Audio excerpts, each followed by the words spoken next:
You've probably seen those flashy ads.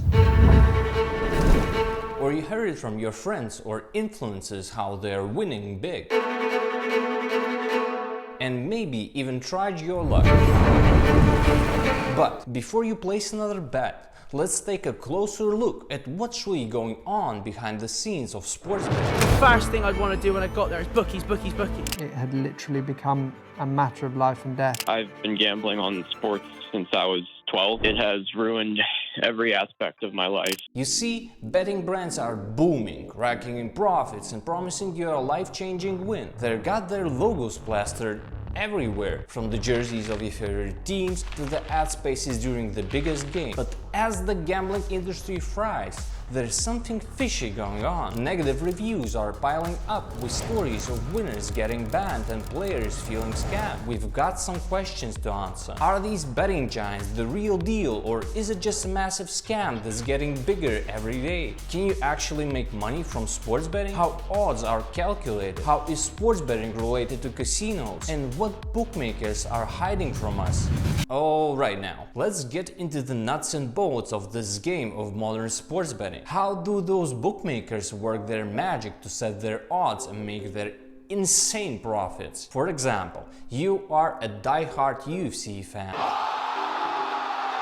and you want to place a bet on your favorite modern gladiator. You log in into your bookie of choice and you see the odd. Every number tells a story, a probability waiting to unfold. An odd of 2.6 is equal to a 45% probability that fighter 1 will win, and 1.6 means there's 63% probability that fighter 2 will win. If we will add up the probabilities, this difference in chances is basically bookie's profit. Now, it all might seem fair and square, but here's the twist. Winning consistently is a whole different ball game. The bookies have some sneaky tricks in their bag to make sure you end up on the losing side. Let's uncover those secrets, shall we? The biggest misconception from any non-professional bettor is that they think they know the game better, or they think bookmakers are just spitting these odds and probabilities randomly. But the thing is, bookmakers hire huge teams to play against you. Ever heard of statistical modeling and negative value? Bookmakers are hiring an army of data scientists to analyze stats you've never even heard of. Those wizards grab info about every tiny move of every player on every second of the game. Then they feed this treasure data into their supercomputers to find fancy math formulas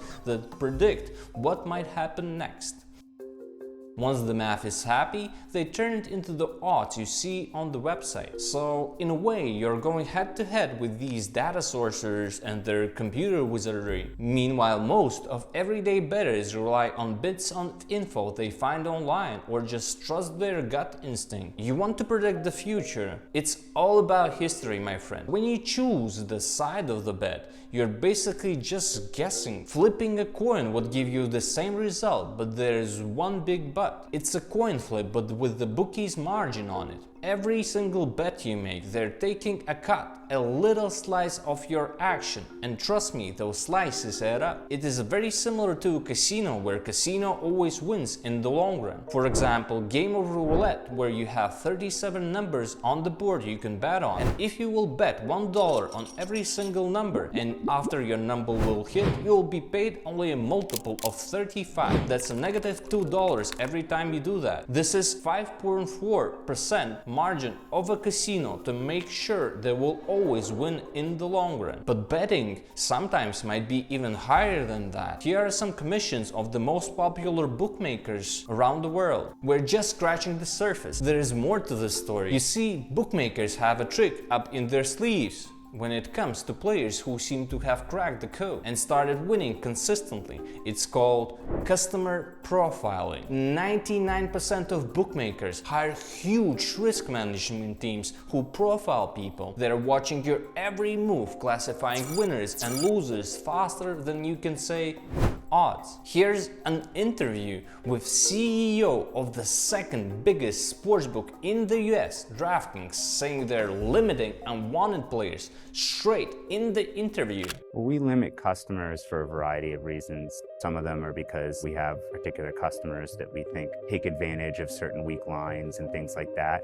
Obviously, we want people to win. That's an important part of the experience. So we've never really shut off a customer for that reason, but we also have to limit our risk exposure too. Yeah, that really happened. Let's face it, the internet is flooded with negative reviews on how players can bet only $1. Now, I know what you're thinking.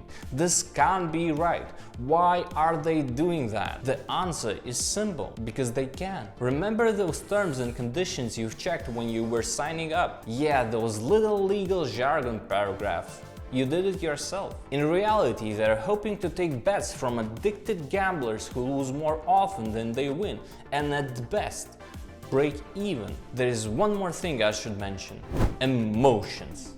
The rush of the win, the gut punch of a loss, is a roller coaster of feelings that can lead you down a rabbit hole. One moment of unchecked emotions and your carefully placed bets might crumble like a house of cards. Yeah, you can definitely win in the short term. Some people might win in the mid-term, but winning in the long run and making a living out of sports betting is very hard. To beat the bookie, you should be better than the bookie. It's like playing chess against grandmasters. Bookmakers have an arsenal of statistical models, data geeks crunching numbers day and night. Can you really go toe-to-toe with the brainiacs behind the odds? And there are thousands of bookmakers, and they all have very similar odds. And even if you will win consistently, you most likely be limited or banned, and that's almost at 100% probability. So if you do not have passion for numbers and you're not okay to spend days staring at the spreadsheets, please do not bet to win, bet only for fun.